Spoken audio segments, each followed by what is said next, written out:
Cubans are risking their lives to flee their homeland, and the numbers are staggering.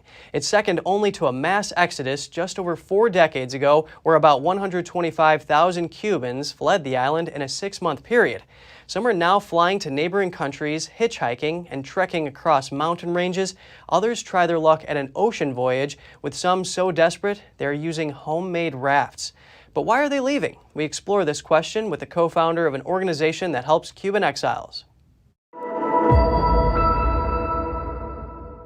Joining us now is Orlando Gutierrez-Boronato. He's a longtime leader in the effort to restore democracy and freedom in Cuba. He also heads the human rights organization, the Cuban Democratic Directorate. Thank you for your time today, Orlando. Good morning. Thank you for having me in your program. The United States is seeing what's being called the largest flight of Cuban exiles since the Mario boat lift in 1980. Some are saying that tightened U.S. sanctions and the negative impact the pandemic had on the economy are the cause. What do you think is behind the mass exodus? Well, just like in 1980, the regime is facing unprecedented popular challenge at home. People want change, and Cubans are going out in massive demonstrations against the regime. They've done so repeatedly over the past year throughout the island. There are different forms of resistance the regime is encountering from the people everywhere in Cuba.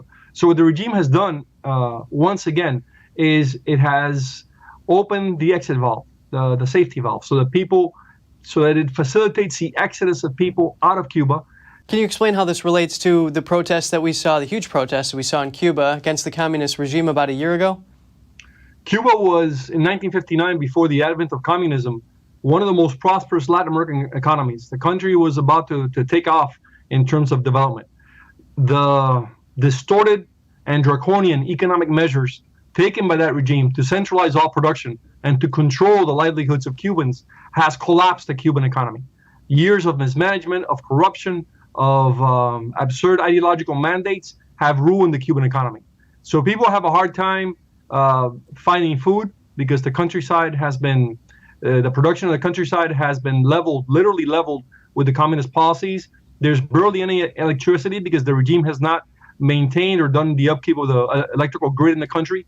There's lack of water, all sorts of failures in the basic subsistence level of Cubans. So if you add to that the constant repression, that you can't write, you can't speak, you can't think, this constant persecution against Cubans so that they don't express their desire for change, you have a situation that is highly untenable for the population. So that's why thousands are leaving, while thousands others are protesting in the island.